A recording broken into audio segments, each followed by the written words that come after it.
சூரியனுடைய வெளிச்சம் அதிகமா பரிச்சயம் இல்லாத ஒரு பொருள் சூரியனை நோக்கி வந்துகிட்டு இருக்கு.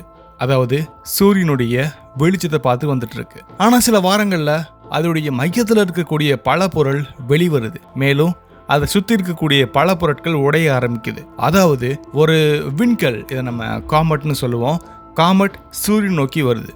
ஆனா அது வரும்போது சில வாரங்கள்லயே அது 3 துண்டா உடைஞ்சிடுது. அந்த சிதறி அதோடைய உள்ள இருக்கக்கூடிய பல பொருட்கள் வெளிவருது.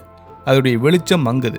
அது காமெட் அப்படின்னா சூரியன்கிட்ட வரும்போது கண்டிப்பா அதோடைய வெளிச்சம் அதிகமாகணும். பட் இது அதோடைய வெளிச்சத்தை குறைக்குது. மேபி இது மொத்தமாக அழிகிறதுக்கு வாய்ப்பு இருக்கு. இப்போ நம்ம இந்த வீடியோவில் அழிஞ்சிட்டு இருக்கக்கூடிய இந்த காமெட்டை பற்றி ரொம்ப டீப்பாக பார்க்கலாம். நான் உங்கள் லோகபால கார்த்திகேயன். இது செனித் ஆஃப் சயின்ஸ்.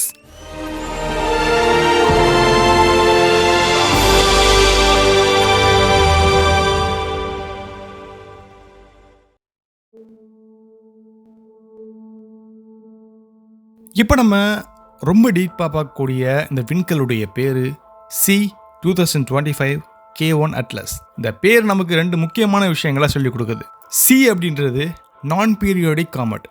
அதாவது இது சூரியனுக்கு ரொம்ப பக்கத்தில் வரும். ஆனால் அது மறுபடியும் வருமா வராதான்றது எந்த ஒரு நிச்சயமும் கிடையாது. இன்னொன்று 2025 அப்படின்றது இது கண்டுபிடிக்கப்பட்ட வருடம். அட்லஸ் அப்படின்றது இது நம்ம பார்க்கறதுக்கு பயன்படுத்தப்பட்ட ஒரு உபகரணம். இதை நம்ம asteroid terrestrial impact last alert சிஸ்டம்னு சொல்லுவோம்.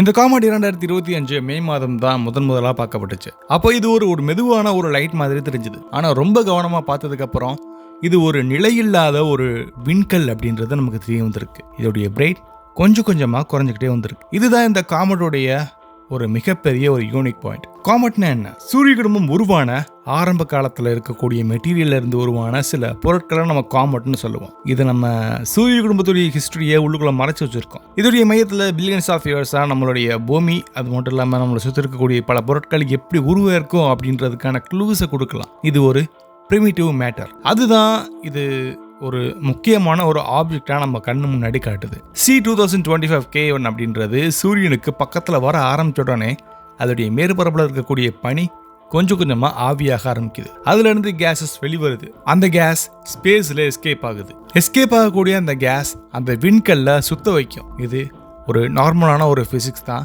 எல்லா காமெட்லயும் இது நடந்துட்டு தான் இருக்கு. ஆனா இந்த காமெட்ல ஒரு அன்யூஷுவல் மேட்டர் ஒன்று நடக்குது. இந்த காமெட்ல CO மாதிரியான கேஸஸ் ரொம்ப அதிகமாக வெளிவரத பார்த்துருக்கோம். சூரியனுக்கு இது பக்கத்துல நெருங்கும் போது இந்த காமெட்டோடைய மேற்பரப்பு வேகமா சூடாகுது. ஆனா இதுக்கு உள்ள இருக்கக்கூடிய பகுதி, இதை நம்ம என்ன ரீஜன் சொல்லுவோம், ரொம்ப கூலிங்காக தான் இருக்கும். ரொம்ப அதிகமான வெப்பம், ரொம்ப அதிகமான குளிர். இந்த வித்தியாசம் அதோடைய உட்புறத்தில் இருக்கக்கூடிய மிகப்பெரிய அழுத்தங்களை உருவாக்குது. இந்த அழுத்தம் கிராக்ஸை உருவாக்குது. இந்த கிராக்ஸ் இந்த வாயுக்களை ரொம்ப வேகமாக வெளியேற்றுது. இது ஒரு காமெட் உடையிறதுக்கான ஒரு நார்மலான ஒரு காரணமாக இருக்குது.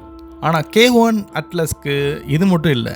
இதோடைய உட்புறத்தில் ஒரே மாதிரியான உட்புறம் இருக்கு அப்படின்னா கண்டிப்பாக கிடையாது. பனியும் கல்லும் கலந்த கலவை இல்லை. இது முழுக்க அன்ஈவன். சில இடங்களில் ரொம்ப குண்டான இடங்களும் சில இடங்களில் பலவீனமான தூசி பகுதிகளும் இருக்குது.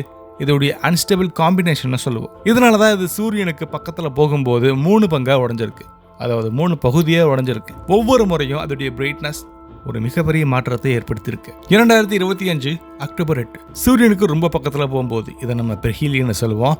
அப்போ அதோடைய வெப்பம் ரொம்ப அதிகமாக இருக்குது. அதோடைய சர்ஃபேஸில் இருந்த பனி வெப்பத்தை தாங்க முடியாமல் ரொம்ப வலுவான ஹீட்டான ஸ்ட்ரெஸ் அந்த பொருளுடைய வெளிப்புறத்தை மேலும் வெப்பமாக்குது. அது உள்ள ரொம்ப கூலிங்காகவும் இருந்திருக்கு. அந்த நியூக்ளியஸ் உடைக்க ஒரு மிக காரணமாகவும் அது இருந்திருக்கு. பெரும்பான்மையான காமெட்ஸ் எல்லாமே பெர்ஹீலியனுக்கு வரும்போது ரொம்ப அழகாக க்ளோ ஆகும். ஆனால் இந்த விண்கல் கொஞ்சம் வேற மாதிரி இருக்கு. இது பெர்ஹீலியனுக்கு வர்றதுக்கு முன்னாடியே உடஞ்சிடுச்சு. ஆனால் அதோடைய எல்லா பிரைட்னஸும் கொலாப்ஸ் ஆயிடுச்சு. 3 பெரிய துண்டுகள், சில சிறிய துண்டுகளும் இருக்கு.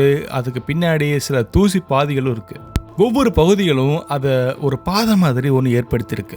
அதாவது டெயில்னு சொல்லுவோம். இப்போ இதோடைய முக்கியமான பகுதியான கோமா பற்றி பார்க்கலாம். கோமா அப்படின்னா காமெட்டோடைய ஒரு நியூக்ளியஸ்ல இருந்து வெளிவரக்கூடிய கேஸ் அண்ட் டஸ்ட் கிளவுடுன்னு சொல்லலாம். இதை நம்ம வெளியில இருந்து டெலஸ்கோப்ல பார்க்கும்போது ஒரு பந்து மாதிரியான ஒரு வெளிச்சத்தை ஏற்படுத்தும். C2025 K1 கோமா ஒரு நாள் ரவுண்ட் ஷேப்லையும், இன்னொரு நாள் வேற ஷேப்லையும், ஒரு நாள் ரொம்ப எலாங்கிரடான புளோமா மாதிரியும் இருக்கு. எதுக்கு எவ்வளோ வேகமாக இது சேஞ்சஸ் ஆகுது அப்படிங்கிற ஒரு கேள்வி கண்டிப்பாக எல்லாத்துக்கும் ஏற்படுத்துது. இந்த துண்டுகள் உடையும் போது அதோடைய கேஸ் வெளியேறக்கூடிய இடங்கள் ஒவ்வொரு நாளும் மாறிக்கிட்டே இருக்கும். ஸோ அந்த ஸ்டேபிளான காமெட்க்கு ஒரு கோமோ ஷேப் நம்ம நினைக்கிற மாதிரி ப்ரெடிக்டபிளாக இருக்கும். ஆனால் இந்த காமெட்டுக்கு ப்ரெடிக்டபிள் பேட்டர்னே கிடையாது. இதோடைய ஃப்ரெக்மெண்டேஷன் எல்லாமே வெளிப்படையான ஒரு சயின்டிஃபிக் ஃபிங்கர் பிரிண்ட் மாதிரி இருந்தாலும் ஆனால் இது வேறு மாதிரி இருக்குது அப்படிங்கிறது தான் நமக்கு ஒத்துக்கிற வேண்டிய உண்மை. இந்த பாடியுடைய அழுத்தம், ஜெட்ஸ், ரொட்டேஷன், அன்ஈவனைசஸ் இது எல்லாமே சேர்ந்து 3 வாரமாக இதை ஸ்டேபிள் நியூக்ளியஸில் இருந்து ஒரு மல்டிபிள் ஃப்ரேக்மெண்ட்ஸாக மாறிடுக்கு. ஸோ இது ஒரு டஸ்ட் ஆப்ஜெக்டாக மாறிக்கிட்டே வருது. எப்பொழுதுமே காமெட்டுடைய டெயில் 2 வகையில் நம்ம குறிப்பிடலாம். ஒன்று டஸ்ட் டெயில், அதாவது சூரிய ஒளி தள்ளக்கூடிய தூசி. இன்னொன்று அயான் டெயில், சூரிய காற்று தள்ளக்கூடிய சார்ஜ்டு கேசஸ். இந்த ஃப்ரேக்மெண்டிங் காமெட்ஸ் எல்லாமே டஸ்ட் டெயில்னாலையும் ரொம்ப வேகமாக மாறும். இந்த காமெட்டில் அப்படி தான் நடக்குது. சில கிரெயின்ஸ் ரொம்ப பெருசாகவும் இருக்குது, இந்த டெய்லுக்கு ரொம்ப பக்கத்தில் இது நடக்குது. சில கிரெயின்ஸ் ரொம்ப கம்மியாக இருக்குது, அதை சூரிய ஒளி தள்ளி அது ரொம்ப தூரமாக வைக்குது.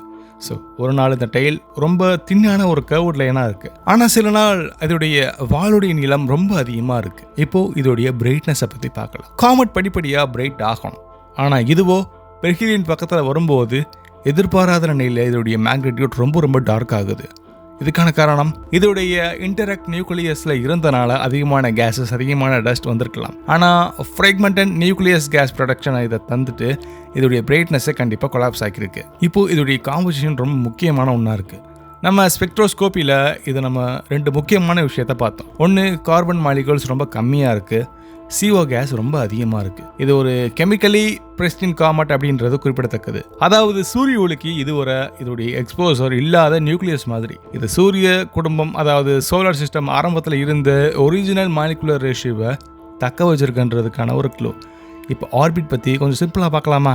இது ஒரு லாங் டேர்ம் காமெட். நம்ம சூரியனை கடந்த பின்னாடி இது மறுபடியும் அங்கேருந்து மெதுவாக வெளியேறி நம்ம சூரிய குடும்பத்துக்கு மறுபடியும் வருமா அப்படின்னா அதுக்கு வாய்ப்பே இல்லை. இந்த விண்கல் பூமிக்கு பக்கத்தில் வந்திருக்கு, ஆனால் அதோடைய தூரம் ரொம்ப கம்மியாக இருந்திருக்கு. ஏன்னா பூமியுடைய மேற்பரப்பில் இருந்து சுமார் 0.4 ஆஸ்ட்ரோனாமிக்கல் யூனிட்ஸ் தூரத்தில் இது இருந்திருக்கு. இது டேஞ்சரான ஒரு விண்கல் கிடையாது. இது பல துண்டுகளாக உடஞ்சிருக்கு அப்படின்னு நம்ம சொன்னாலுமே அந்த சில துண்டுகள் பூமிக்குள்ளே விழுந்து ஒரு மீட்டர் ஷேர் மாதிரியான ஒரு ஈவெண்ட்டை உருவாக்கியிருக்கான அதுவும் கிடையாது. ஏன்னா இதோடைய தூசி ஒரு கிரெயின்ஸை விட ரொம்ப கம்மியாக இருக்கும். அது உள்ளே என்டர் ஆச்சுன்னா அது கண்டிப்பாக நம்ம கண்ணுக்கு தெரியாமல் எரிஞ்சு ஏதோ ஒரு இடத்துல சாம்பலாக போகும். இப்போது அப்சர்வேஷன் சைட் பார்க்கலாம். டெலஸ்கோப்பில் இதை ஒரு ஃபைண்டான ஒரு ஆப்ஜெக்ட் மாதிரி தெரியும். ஏன்னா இதோடைய மேக்னிட்யூட் அரௌண்ட் 10 இருக்குது. நம்ம வெறும் கண்ணால் பார்க்கவே முடியாது.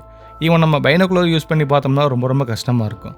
ஆனால் மீடியம் டெலிஸ்கோப்பில் இந்த ஃப்ராக்மெண்ட்டை ஒரு சின்ன டாட் மாதிரி பார்க்கலாம். ஒரு காமெட் எப்படி உடையுது அப்படின்றதுக்கான ஒரு லைவான ஒரு எவிடன்ஸ் இந்த காமெட் தான். ஆர்டினரி இன்டேக் காமெட்டில் இந்த மாதிரியான ஒரு டேட்டா வரவே வராது. ஃப்ராக்மெண்டிங் காமெட்டில் மட்டும்தான் இந்த மாதிரியான இன்டீரியர் மெட்டீரியலை நம்ம அனலைஸ் பண்ணக்கூடிய சான்சஸ் கிடைக்கும். அதுதான் இந்த காமெட்டை 2025 ஒரு முக்கியமான ஒரு டிஸ்கவரி ஆக்கியிருக்கு. இந்த ஆப்ஜெக்ட் நம்ம யூனிவர்ஸோடைய பழைய விஷயங்களை நமக்கு ரிமைண்ட் பண்ணக்கூடிய ஒரு விஷயமா இருக்கும். ஆனால் இந்த பேஸ் அதோடைய கடைசி பேஸாக இருக்கும் அப்படின்றது நம்ம கண்டிப்பாக ஒரு வருத்தத்துக்குரிய விஷயமா எடுத்துக்கலாம். தொடர்ந்து வானத்தை பார்க்கலாம், வானத்தில் என்ன மாதிரியான மாற்றங்கள் ஏற்படுதுன்றதை பார்க்கலாம். உங்களுக்கு ஏதாவது ஒரு டவுட் இருந்துச்சுன்னா நம்ம சேனலில் பார்த்தீங்கன்னா அதுக்கான ஆன்சர் மேபி கிடைக்கலாம். ஸோ ஃப்யூச்சர் வீடியோவுக்கு மறக்காமல் சப்ஸ்கிரைப் பண்ணுங்கள். உங்களுடைய கருத்து எனக்கு கமெண்டில் சொல்லுங்கள். இந்த வீடியோ உங்களுக்கு தெரிஞ்ச சயின்டிஃபிக் கம்யூனிட்டிக்கு மறக்காமல் ஷேர் பண்ணுங்கள். அடுத்த ஒரு இன்ட்ரெஸ்டிங்கான வீடியோவில் கண்டிப்பாக நம்ம சேர்ந்தே பயணிக்கலாம். பாய்.